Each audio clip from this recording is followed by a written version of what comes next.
सभी सतर्क हो जाइए। भैया का अनुमान उचित था, ये राक्षस यहां भी प्रवेश कर चुके हैं। वो अवश्य उस ओर से आ रहे होंगे। मैं वहां जाकर देखता हूं। उचित है नील, तुम आगे जाकर देखो।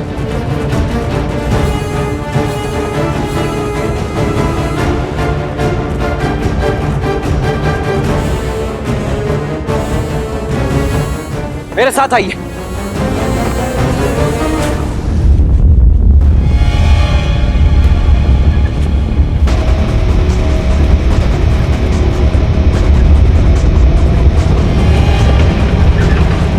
अवश्य किसी अनिष्ट की आशंका है यहाँ। नील, ये अवश्य कोई मायाजाल हो सकता है, अपनी सुरक्षा करो।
इंद्रजीत,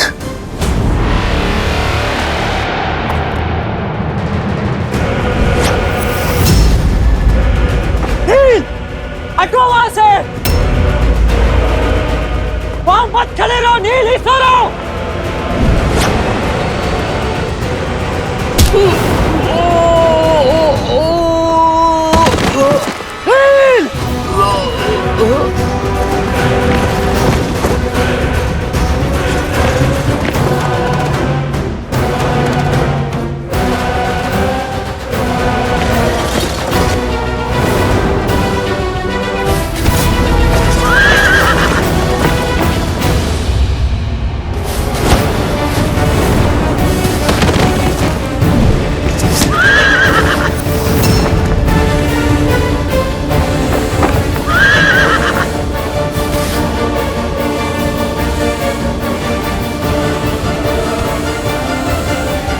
हम अकेले इन्हें नहीं रोक पाएंगे। श्री राम को सूचित करना होगा। आप जाइए भैया लक्ष्मण। नहीं मित्र, मैं अपने मित्र को युद्ध भूमि में इस अवस्था में छोड़कर नहीं जा सकता। मेरी चिंता मत करो मित्र। श्री राम के रुद्र हैं हम। हमारी रक्षा वो स्वयं करेंगे। मैं तुम्हारी भावना समझ रहा हूं नील, परंतु मैं अपने कर्तव्य से विमुख नहीं हो सकता। आओ चलो, चलो उठो।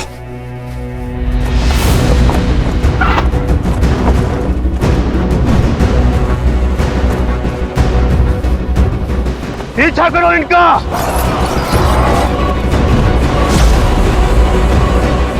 भैया, आपका कथन उचित था।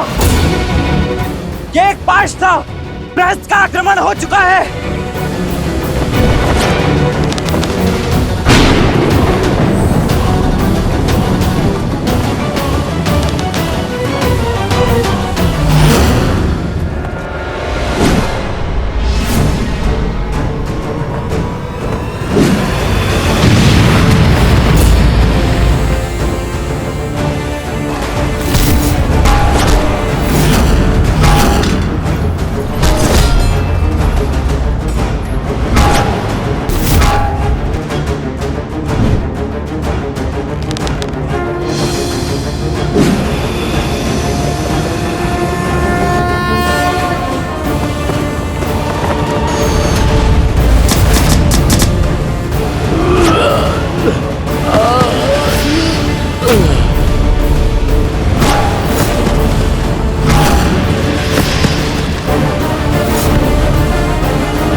उठो नील। प्रभु, नील को क्या हुआ प्रभु?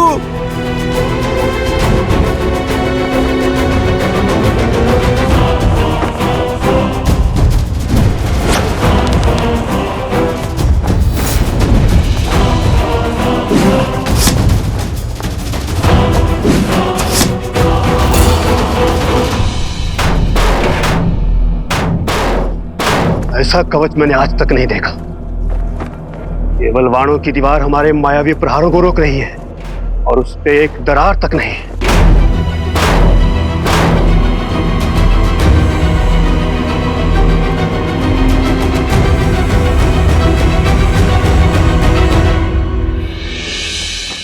ये जीवित है।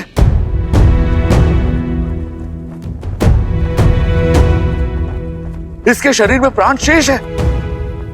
इसे शीघ्र ही नहीं मित्र,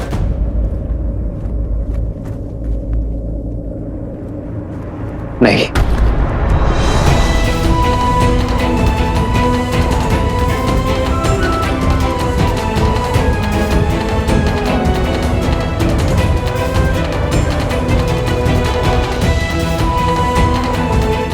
तुम हमारे वानर वीरों के साहस का प्रतीक हो नील।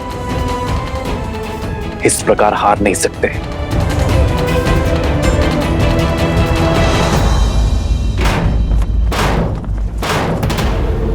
दिखाओ मुझे कि तुम वही महाबली प्रहस्त हो जिसने मेरे साथ कंधे से कंधा मिलाकर शास्त्र युद्ध लड़े। वीरों, संसार में ऐसा कोई कवच नहीं जिसे हम राक्षसों का बल तोड़ ना सके। इस कवच के पीछे हमारा लक्ष्य है। लंकेश के शत्रु हैं, हमारा आखेट है। लगा दो अपना संपूर्ण बल और तोड़ डालो इसे।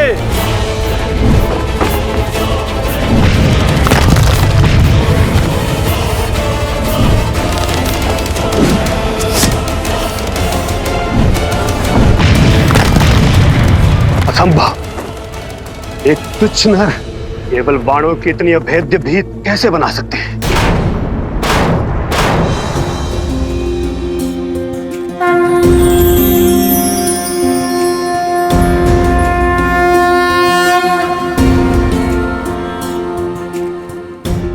जागो नील, अपने नेत्र खोलो। तुम्हारे राम को तुम्हारी आवश्यकता है। धर्म के साथ खड़े रहने वालों की इच्छा शक्ति के समक्ष शारीरिक घाव भी शक्तिहीन होता है नील। जागो मेरे वानर वीर, जागो।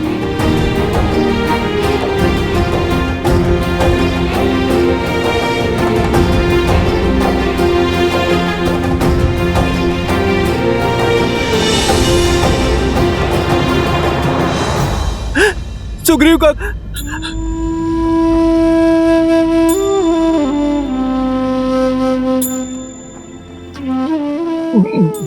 प्रभु, कैसे हो नील? जिसके शीश को आपकी गोद मिल जाए, जिसका शरीर आपके चरणों और श्वास आपके शरण में हो,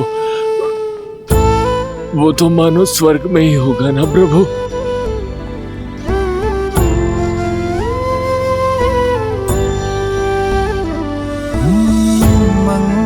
भवन अमंगल हारी, द्रवहु सुदशरथ अजिर बिहारी।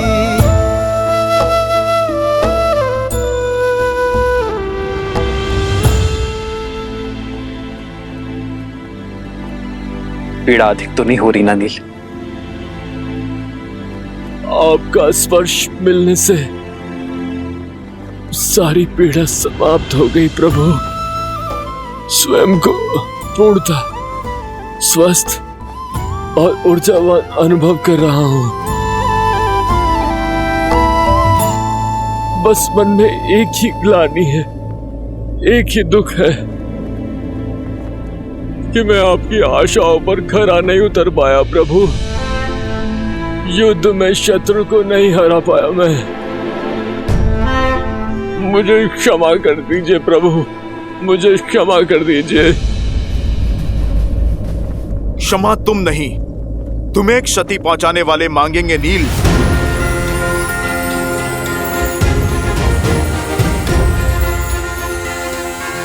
पीछे से वार करने वाले शत्रु का संहार प्रभु श्री राम का ये दूत करेगा।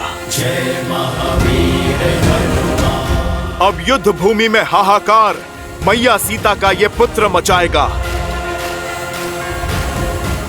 नहीं हनुमान, इसकी कोई आवश्यकता नहीं है। संघर्ष युद्ध भूमि में हो या जीवन में, उसका सामना स्वयं करना पड़ता है। यदि प्रहार नील पर हुआ है तो उस प्रहार का उत्तर देने का अधिकार केवल नील को ही है।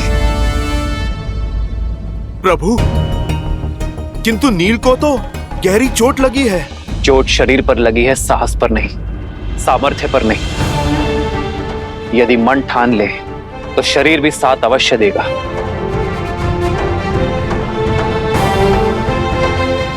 अपनी शक्ति पर विश्वास करो नील। उठो और अपना अधूरा युद्ध पूरा करो। किसी के सहारे की आवश्यकता नहीं है तुम्हें नील, ना मेरी ना हनुमान की। स्वयं अपना लक्ष्य पूर्ण करो। हाँ नील, उठो। प्रभु श्री राम की भक्ति की शक्ति तुम्हें इस भवसागर से अवश्य तार देगी।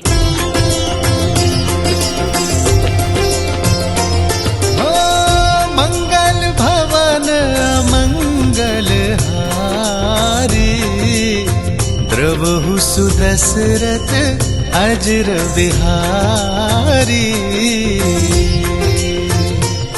स्मरण रहे नील, हम किसी का ऋण शेष नहीं रखते। जो घाव मिले हैं उसका ऋण सूद समेत चुकाकर रहना। जय भव नील।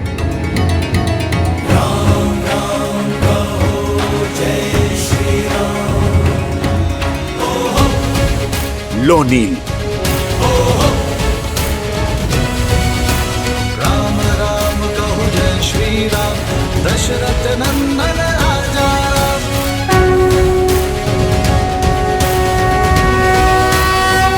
जो आज्ञा श्री राम। सर पे हो रघुवर का हाथ, तो हर दुविधा आसान होगी। तुम वीर पुरुष, तुम पराक्रमी, तुम मर्यादा के हो स्वामी। साथ तुम्हारा जिसके साथ, तुम संकट हर लो आगामी।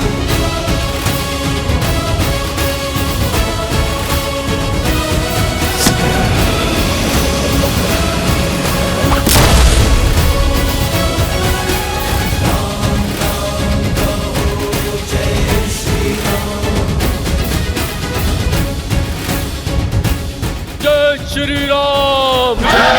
राम राम कहो जय श्री राम, दशरथ नंदन राजा राम। राम नाम भजते हनुमान, अवध बिहारी राजा राम।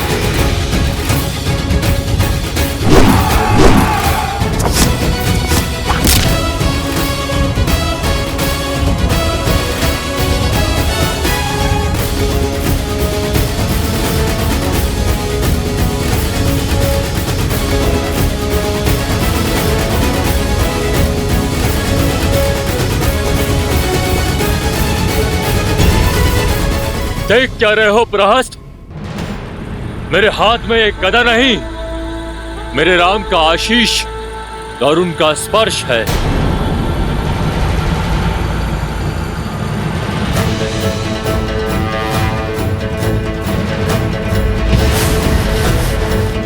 आक्रोश जोश क्रोध का ये क्षण है प्रतिशोध का। ललकार और पुकार का ये क्षण है अति विरोध का। जय श्री राम।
श्री राम।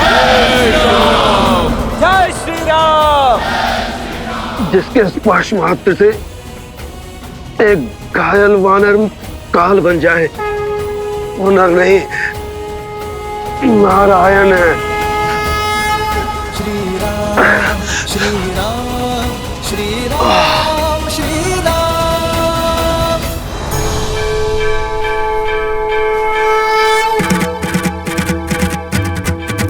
जय जय अविनाशी सब घटनासी व्यापक परमानंदा अभिगत बोधि तम चरित पुनीत मायाहित पहुंच गया हूं मैं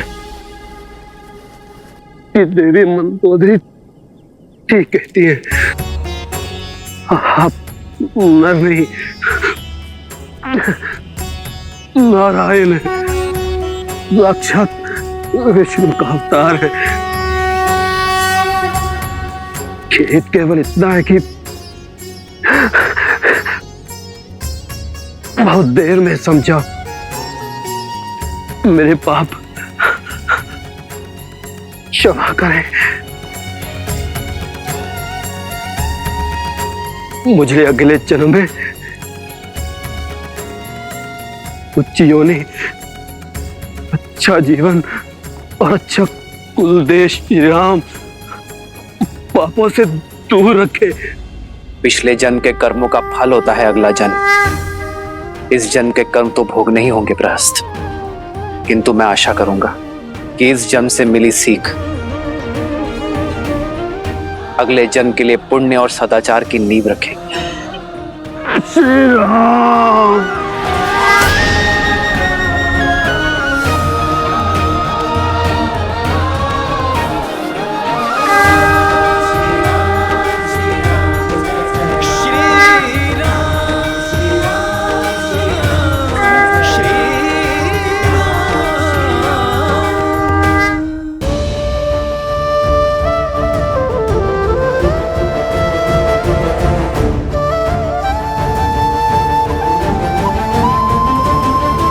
चंद्रमा की ओर देखकर इतनी चिंतित क्यों हो रही हो सीता? चंद्रमा का आकार घट रहा है त्रिजटा। कार्तिक अमावस्या निकट है और उससे पहले हमारा अयोध्या पहुंचना आवश्यक है। 14 वर्ष वनवास की अवधि समाप्त होने को है त्रिजटा। लंकेश के पास असीम बल और असाधारण संसाधन हैं। हार मानने का तो प्रश्न ही नहीं है। लंकेश चाहे तो इस युद्ध को अनंत काल तक खींच सकते हैं। श्री राम कितना भी प्रयास कर ले, इतनी शीघ्र लंकेश से प्रतिकार संभव नहीं होगा। अमावस्या से पहले अयोध्या कैसे पहुंच पाओगे तुम सब? भैया, वेद की भांति समय हाथों से फिसल रहा है भैया। कार्तिक अमावस्या से पूर्व किसी भी मूल्य पर हमें अयोध्या पहुंचना ही होगा। बस अब समय आ चुका है भैया उस पापी रावण और उसकी पाप की नगरी लंका को ध्वस्त करने का।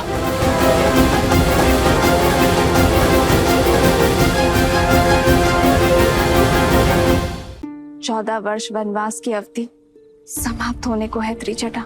श्री राम कितना भी प्रयास कर ले, इतनी शीघ्र लंकेश से प्रतिकार संभव नहीं होगा।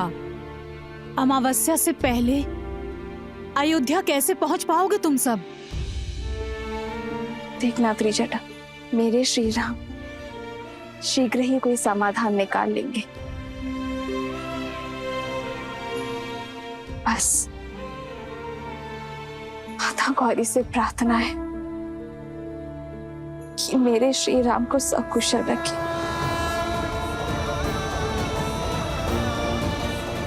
तन से भी और मन से भी। मेरे श्री राम के हृदय को कितनी पीड़ा हो रही होगी, इतने निकट आकर भी मर्यादा की सीमा से रुके हुए।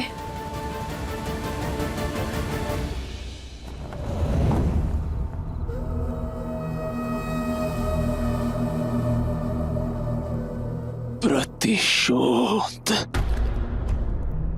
प्रतिशोध चाहिए मुझे। उन दोनों वनवासियों का वध करना है। जय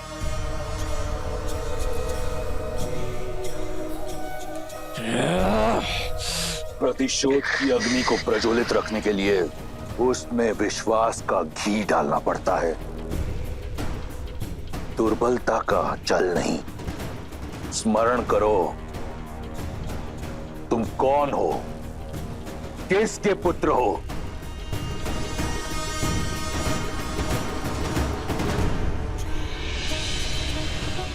तुमने मुझे वचन दिया था कि तुम उन दोनों वनवासियों का संहार करोगे। अब उठो और पूर्ण करो अपना वचन, एक वीर की भांति। लंकेश, मेरा पुत्र घायल है। लंकेश, युद्ध भूमि में लगे घाव वीर का श्रृंगार होते हैं, उसके पांव की बेड़ी नहीं। युद्ध का आरंभ उन वनवासियों ने किया था, परंतु उसका अंत हम करेंगे। उठो मेघनाद, अपना वचन पूर्ण करो और अपने शत्रु पर मृत्यु का मेघ बनकर गरजो, बरसो। क्या एक पराई स्त्री की चाह अपने पुत्र के रक्त से बड़ी है आपके लिए लंकेश?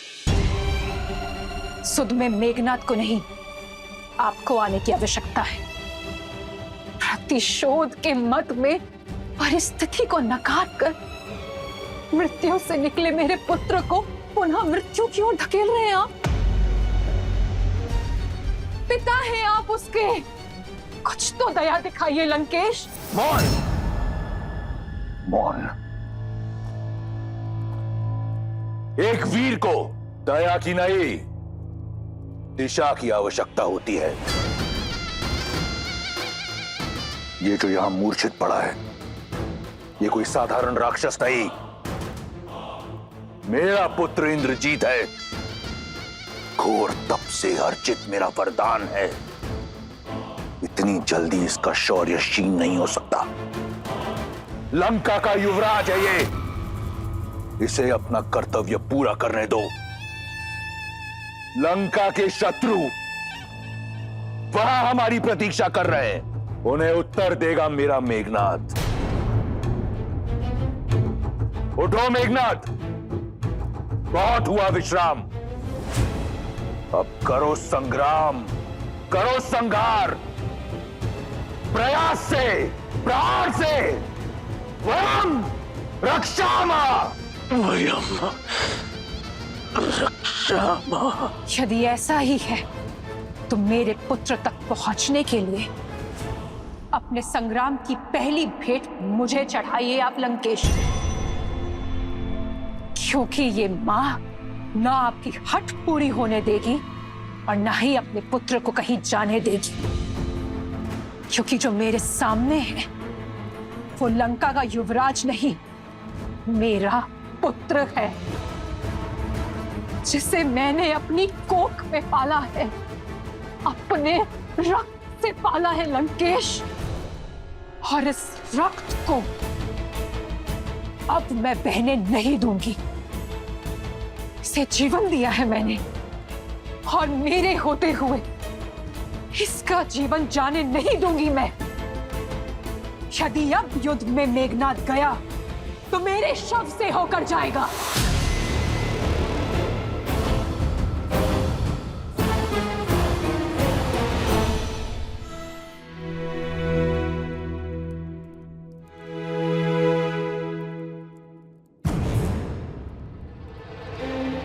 क्षमा कीजिएगा माता, किंतु आपका पुत्र एक वीर योद्धा है जिसने इंद्र को परास्त किया है।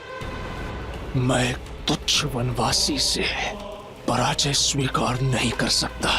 वो वनवासी नहीं, नारायण है मेघनाद। मेरे नारायण केवल मेरे पिता है और मेरा लक्ष्य उनके सम्मान की रक्षा करना।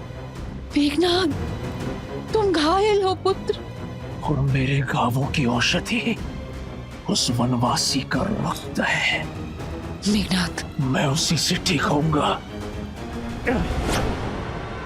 वाह, वो वनवासी बिना किसी वैद, बिना किसी औषधि के रण में खड़ा है। यही आशा थी मुझे तुमसे कि तुम ये साहस दिखाओगे। अब समय आ गया है पिताश्री कि मैं आपकी वो आशा पूर्ण करूं। इस युद्ध पे सदा सदा के लिए विराम लगा दूं। आप केवल आज्ञा दीजिए। आज्ञा है मेघनाद, परंतु पहले ब्रह्मदेव के वरदान अनुसार वट वृक्ष की पूजा करो। उसके उपरांत माता निकुंबला देवी की गुफा में जाओ और अनुष्ठान करो। वो रथ पुनः पाओ जिसमें बैठकर तुम अजयी हो, अमर हो। और फिर जाओ उस वनवासी और उन मरकटों को उनकी उद्दंडता का दंड दो।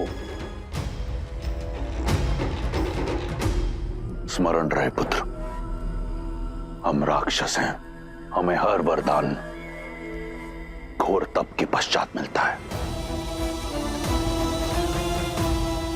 वहीं रुक जाओ मंदोदरी। ये बात एक पिता और पुत्र, एक राजा और युवराज के समक्ष है। इसमें हस्तक्षेप मत करो। अन्याय के विरुद्ध छिड़े इस युद्ध में राम की ढाल बने हैं आप। जब जब मेरे पग डगमगाए तब तब मेरा संबल बने हैं आप। हमने बहुत संयम साधे रखा, सदैव धर्म और मर्यादा का आंचल थामे रखा, किंतु शत्रु ने नियमों की अनदेखी की, सदैव अधर्म का मार्ग चुना।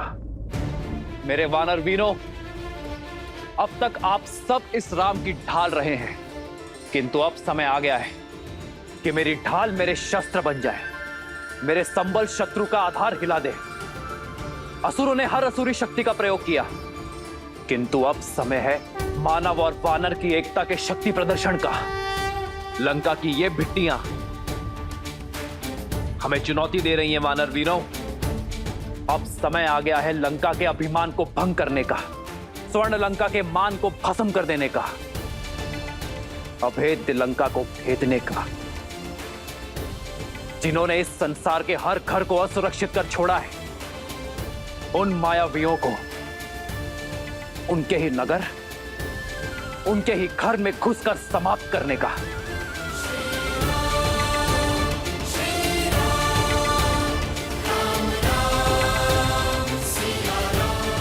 यहां उपस्थित प्रत्येक वानर अपने आप में एक संपूर्ण सेना है। आवश्यकता है तो केवल अपने सामर्थ्य को समझने की, अपनी संपूर्ण शक्ति का प्रयोग कर अपने लक्ष्य को पाने की। आज मेरी ये वानर सेना एक दूसरे का हाथ थाम ऐसा प्रहार करेगी कि इनकी थाप से लंका की धरा कांप उठेगी, क्योंकि वार लंका की महल के दीवार के उस पार होगा।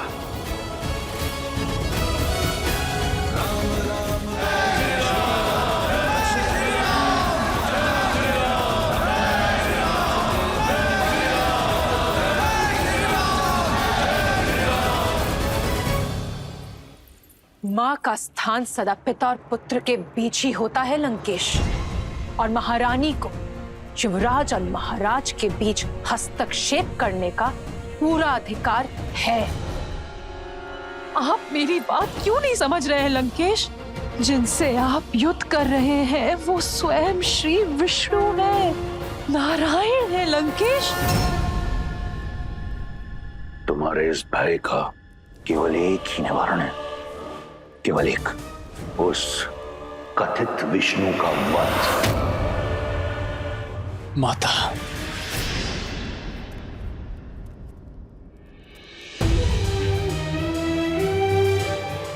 मैं आपके पुत्र प्रेम का बहुत सम्मान करता हूं। आपका ये भय, ये चिंता आपके पति और पुत्र को दुर्बल बना रही है माता। इसलिए आप कृपा करके इसके बीच बाधा मत बनिए। मैं अभी इसी क्षण निकुंभला गुफा जाकर अपनी पूजा संपन्न करूंगा और उसके पश्चात क्या पुत्र? है कोई ऐसी युक्ति, ऐसी पूजा जो नारायण को पराजित कर दे? मेघनाथ, अपने नेत्रों से अपने पिता प्रेम का आवरण हटाओ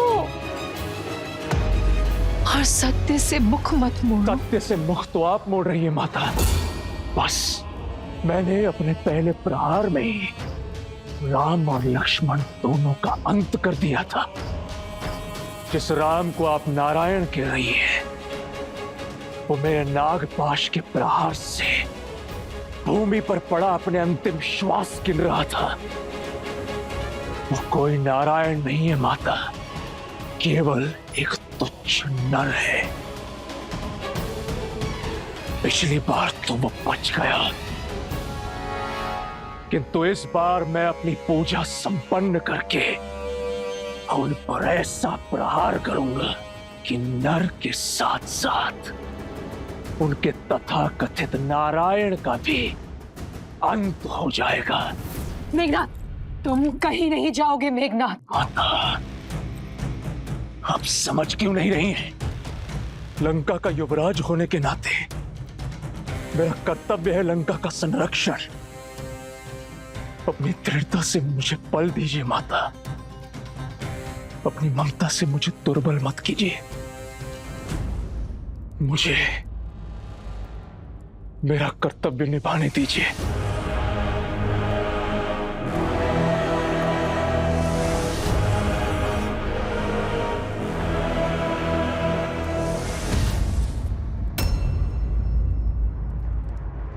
विजयी भव।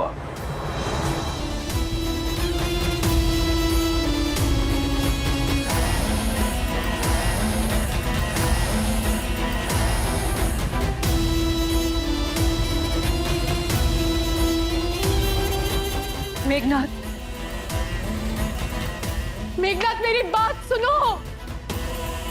मेघनाथ, मेरी बात समझो।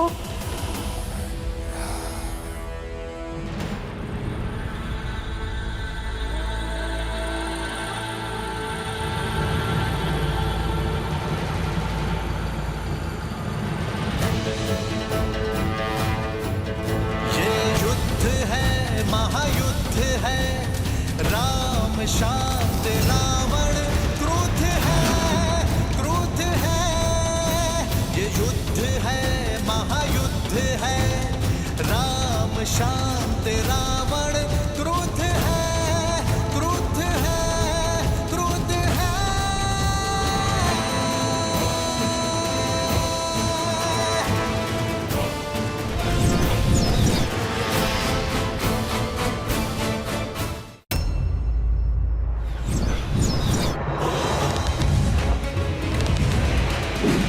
पढ़ते श्री राम के जहाँ शौक राम नाम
दशरथ नंदन राजा राम नाम भजते हनुमान अवध बिहारी राजा राम।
प्रभु, क्या हुआ? आप आकस्मिक क्यों रुक गए?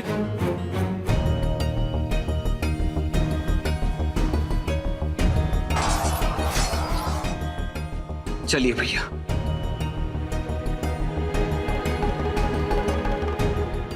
मैं लंका के भीतर पग नहीं रख सकता हनुमान।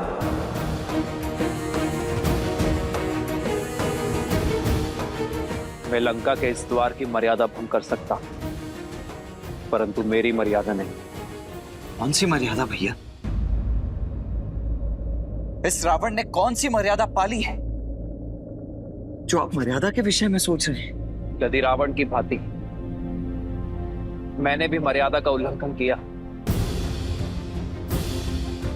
तो हम में और रावण में क्या ही अंतर रह जाएगा लक्ष्मण। रघुकुल रीत सदा चली आई, प्राण जाए पर वचन ना जाए। मैं रघुकुल की मर्यादा, अपने पिता और अपनी माताओं को दिया वचन नहीं तोड़ सकता। तुम शीघ्र अतिशीघ्र अयोध्या छोड़कर 14 वर्षों के लिए वनवास चले जाओ। आपका ये पुत्र आपकी इच्छा और पिताश्री के वचन दोनों को अवश्य पूर्ण करेगा, अवश्य पूर्ण करेगा। तो भैया, यहाँ रघुकुल से या अयोध्या से कोई भी नहीं जो आपकी मर्यादा के उल्लंघन पर प्रश्न उठा सके। पर मैं स्वयं तो हूं ना लक्ष्मण। क्या मेरा हृदय, मेरा मन मुझसे ये प्रश्न नहीं करेगा? क्या मैं अपने प्रतिबिंब से स्वयं अपने नेत्र मिला पाऊंगा? क्या मैं अपने अनुज को उचित अनुचित का मार्ग दिखा पाऊंगा? जिन लोगों ने मुझ पर विश्वास किया है,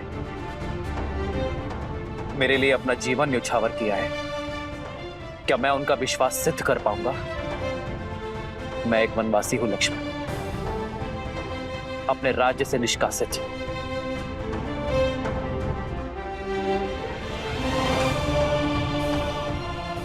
और एक वनवासी किसी का घर, किसी के नगर में प्रवेश नहीं कर सकता। ये युद्ध मर्यादा से लड़ा जा रहा है लक्ष्मण, मर्यादा के लिए लड़ा जा रहा है। फिर उसमें मैं अपने दिए हुए वचन की मर्यादा का उल्लंघन कैसे कर सकता? मेरा लंका में प्रवेश करने का प्रश्न ही नहीं उठता।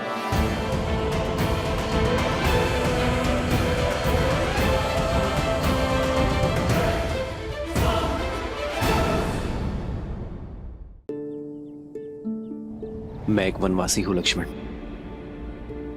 अपने राज्य से निष्कासित। और एक वनवासी किसी के घर, किसी के नगर में प्रवेश नहीं कर सकता। मेरा लंका में प्रवेश करने का प्रश्न ही नहीं उठता। किंतु लंका के भीतर भाभी मां जो दिन रात्रि बैठकर आपकी राह देख रही, उनका क्या भैया? न्याय और नीति भी यही कहते हैं कि परिस्थिति असामान्य होने पर नियमों में बदलाव किए जा सकते हैं। और यहाँ तो ना ये युद्ध साधारण और ना ही ये परिस्थिति सामान्य। अंततः हमें लंका के भीतर तो जाना ही होगा ना भैया। क्या मर्यादा का उल्लंघन करने वाले राम पर तुम्हारी भाभी मां गर्व कर पाएगी? वचन के लिए केवल एक ही परिस्थिति है लक्ष्मण, और वो है उनका पालन करना। और रही बात देखने की, तो परिस्थिति के साथ अपने शब्दों को बदलना, प्रण को भंग करना, वचन का अपमान करना होता है लक्ष्मण। और वो मानव ही क्या जो अपने दिए हुए शब्दों से, अपने सिद्धांतों से डिग जाए। इस वचन के साथ केवल मेरा ही नहीं, माता कैकेयी का भी मान जुड़ा हुआ है लक्ष्मण। और मैं किसी भी परिस्थिति में उनके सम्मान को घटने नहीं दे सकता। तो तब तक इस विरह में उठती उस तड़प का क्या भैया, जिसमें दिन रात आप और भाभी मां दोनों चल रहे हैं? उस चिंता का क्या? वहां भाभी मां जो आपकी प्रतीक्षा में, और यहां आप उनकी। क्या आप उनके लिए भी कुछ नहीं करेंगे? सीता की चिंता तो मुझे अपने प्राणों से भी अधिक है लक्ष्मण। और मुझे अपनी सीता पर पूरा विश्वास है कि वो उस राम की प्रतीक्षा कर रही है जो विवाह में दिए उसके मान और सुरक्षा की रक्षा का वचन निभाने आया है। सीता अवश्य आएगी लक्ष्मण। जिस राज्य के राजा ने मेरी सीता को अपमानित कर बलपूर्वक उसे अपना बंदी बनाया है, और अब ये युद्ध तब भी पूर्ण होगा जब उसी राज्य का राजा सम्मान सहित मेरी सीता को मुझे लौटाएगा। तब तक मैं यहां हर क्षण उसकी प्रतीक्षा करता रहूंगा।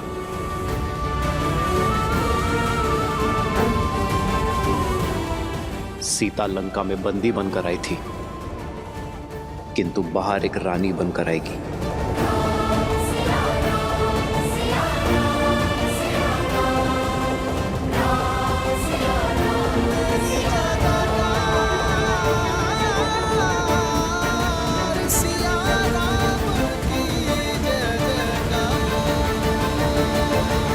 अद्भुत है श्री राम का वचन पालन, उनकी मर्यादा और न्याय के प्रति उनकी सोच। किंतु महादेव, यदि श्री राम लंका के भीतर नहीं जाएंगे तो सीता को मुक्त कराकर कैसे ला पाएंगे?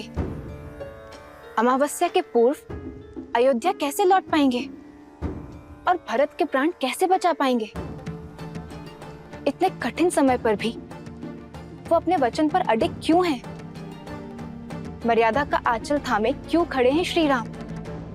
जो स्वयं ही मर्यादा भंग करे वो भला कैसा मर्यादा पुरुषोत्तम देवी?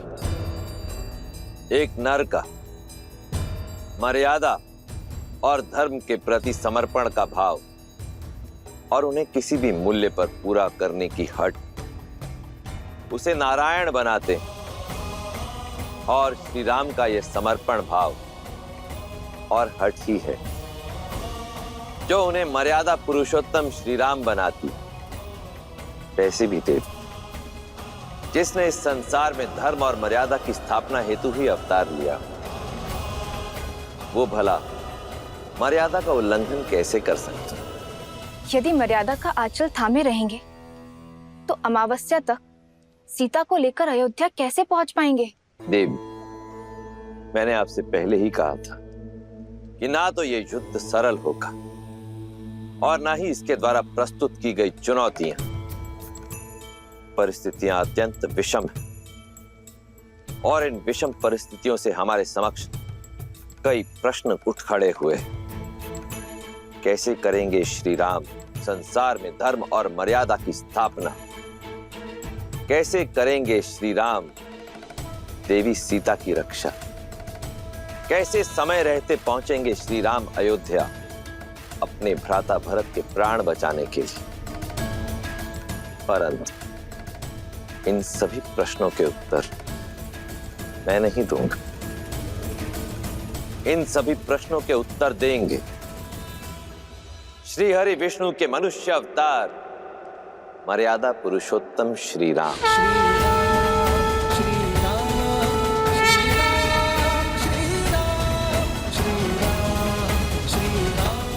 हनुमान मैं लंका की सीमा में प्रवेश नहीं कर सकता, किंतु सीता के प्रति मेरा विश्वास हर सीमा लांघेगा। सीता को ज्ञात होना चाहिए हनुमान कि अमावस्या से पूर्व मैं उसे लेकर अयोध्या लौटूंगा। मेरी हर श्वास उससे मिलन की प्रतीक्षा कर रही है। प्रभु, माता तक आपका संदेश अवश्य पहुंचेगा, किंतु कैसे प्रभु? एक बार लंका को स्वाहा कर चुके हनुमान को कौन रोक रहा है? जाओ हनुमान और भस्म कर दो अन्याय और पाप की सत्ता को, और प्रज्वलित करो न्याय और भक्ति की अग्नि को। मूलतो ब्रह्म रूपाय मध्यतो शक्ति रूपिणे अग्रतो शिव रूपाय वृक्षराजाय ते नमः। मूलतो ब्रह्म रूपाय मध्यतो शक्ति रूपिणे अग्रतो शिव रूपाय वृक्षराजाय ते नमः।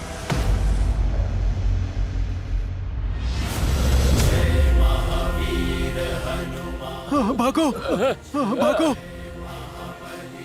अरे ये तो वही है। फिर आ गया हाहाकार मचाने। भागो, प्राण बचाओ, हनुमान आ गया है, भागो। अरे डरो मत, वानर हूँ, राक्षस नहीं। तुम लोगों ने पहले भी तो बांधा था मुझे। आओ आओ, मुझे फिर से बांध लो। मेरी पूंछ में अग्नि नहीं लगाओगे? अरे आओ।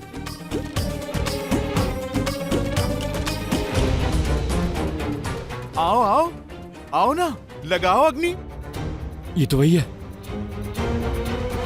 जिसने मेरे भाई निकुंभ की। नहीं, इससे बैर लेना उचित नहीं है। अरे ये तो कतई ठीक नहीं है। मैं पिछली बार आया था तब तो तुम लोगों ने मेरा बड़ा ही राजसी स्वागत किया था। कुछ नहीं करोगे?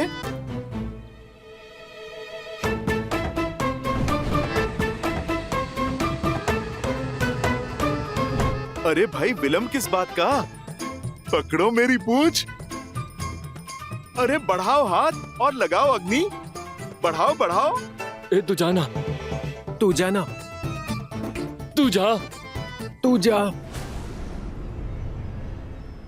अरे भाई, ये तो बुरी बात है ना। मैं मित्र बनकर बात कर रहा हूँ, तुम प्रहार करने आगे बढ़ रहे हो।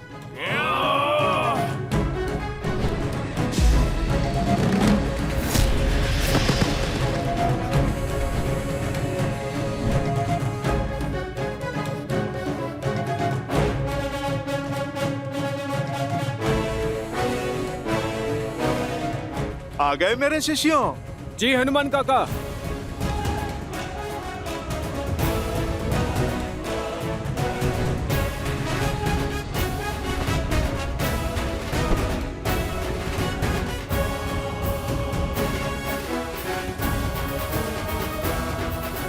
अरे तुम तो बड़े विचित्र हो। पिछली बार अग्नि लगा रहे थे, अब अग्नि को ही मुझसे बचा रहे हो। भागो भागो भागो।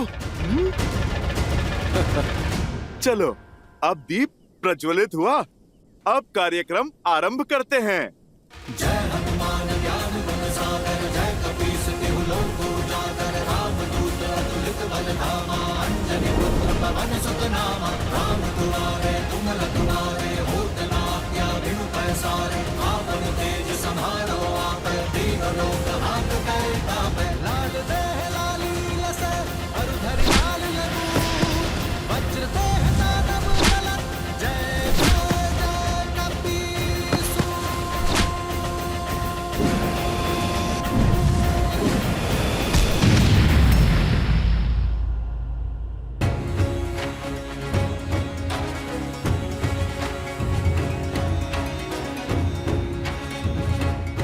मैं लंका में प्रवेश नहीं कर सकता, किंतु मेरे बाणों पर ऐसा कोई प्रतिबंध नहीं है।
प्रभु, आपसे एक प्रश्न पूछूं? मुझे आप पर पूर्ण विश्वास है, किंतु एक बार लंका जल चुकी है, पुनः जलाने से क्या लाभ होगा? मेरा अर्थ है, इस निर्णय के पीछे अवश्य ही कोई गहरा कारण होगा, कोई युक्ति होगी। मैं आपकी जिज्ञासा शांत तो कर दूंगा विभीषण, किंतु मेरे निर्णय का कारण आपके दुख का कारण हो सकता है। क्या आप अब भी जानना चाहते हैं? क्या कहा तुमने? एक बार फिर? ये मरकट हर सीमा लांघ रहे हैं।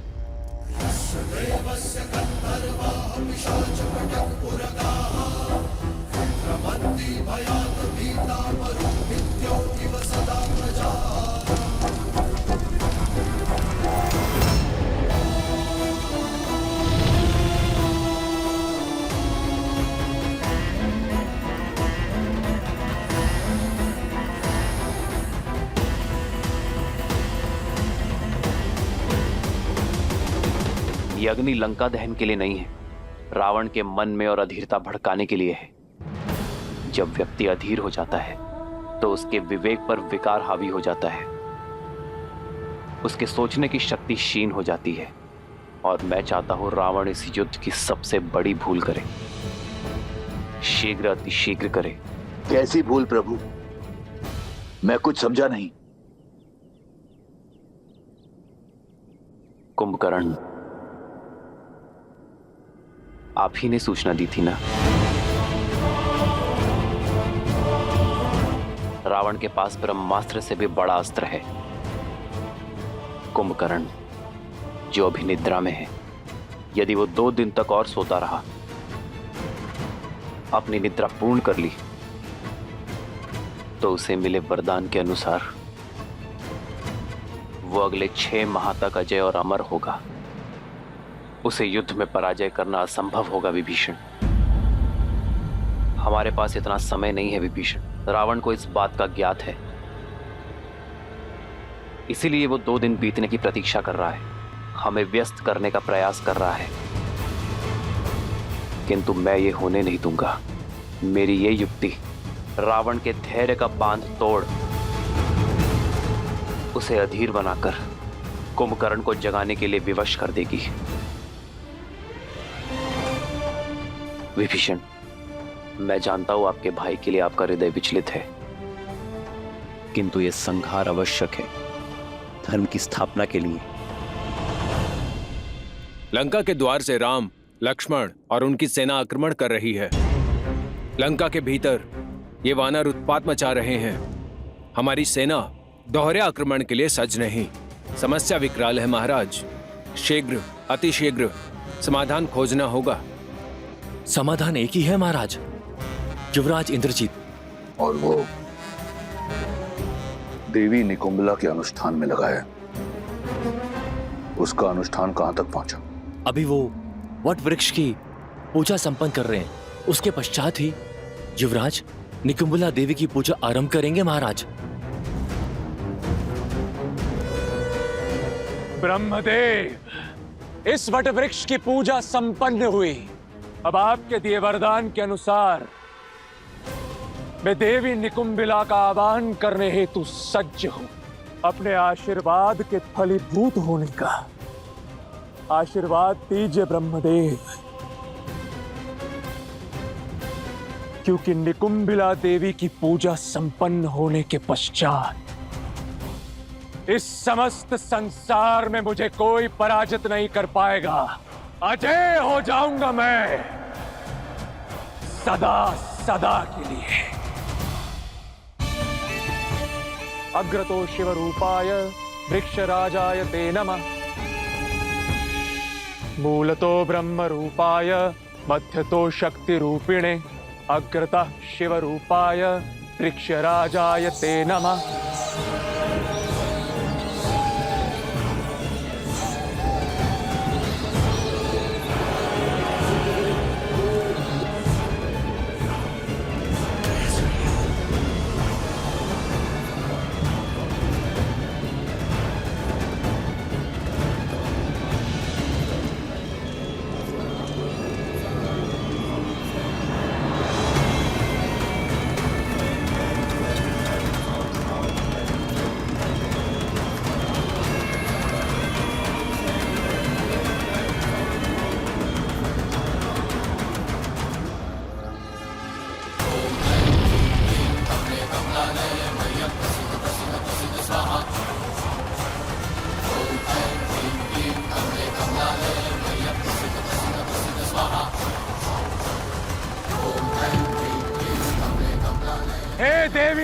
मिला।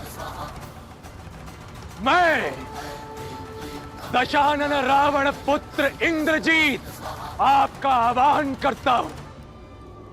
आपसे अजय रथ और शक्ति अस्त्र मांगता हूं और यह आशीर्वाद चाहता हूं कि आपके शक्ति अस्त्र से मैं उन वनवासियों के जीवन का अंत स्वयं अपने हाथों से लिख सकूं। समस्त लंका की आस और मेरे पिता का विश्वास केवल मुझ पर टिका हुआ है और मेरी आस और मेरा विश्वास आपके आशीर्वाद पर, मेरे अजय होने के वरदान पर। इसलिए अब जब तक मेरी मनोकामना पूर्ण नहीं हो जाती, मुझे वो अजय रथ और शक्ति अस्त्र प्राप्त नहीं हो जाता, मैं अपना रथ आपको समर्पित करता रहूंगा। जब तक मेरे शरीर में बहते रक्त की अंतिम बूंद समाप्त नहीं हो जाती, मैं आपकी पूजा आराधना करता रहूंगा। ओम निकुंभलाय नमः, ओम निकुंभलाय नमः, ओम ह्रीम झूम सा, ओम भूर्भुवः स्वाहा। लंका के पास समय नहीं है महाराज। वानरों का तांडव आपने देखा है।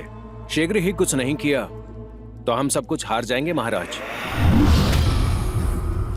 रावण के रहते ऐसा नहीं होगा। इन उद्दंडियों को दंड अब मैं स्वयं दूंगा। नहीं महाराज, पिताश्री कुंभकर्ण, युवराज इंद्रजीत और मेरे होते हुए आपको रणभूमि में जाने की कोई आवश्यकता नहीं। तुम्हारे पिता की निद्रा टूटने में कितना समय शेष है? 2 दिन महाराज। यदि कुंभकर्ण को समय से पहले उठाया, ना तो वो अजय रहेंगे और ना ही अमर। युवराज को बुलाने के अतिरिक्त और कोई विकल्प नहीं महाराज।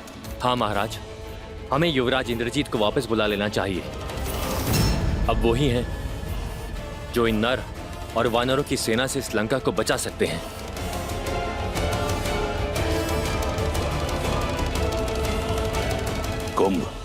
कुंभकर्ण को जगाने की तैयारी करो।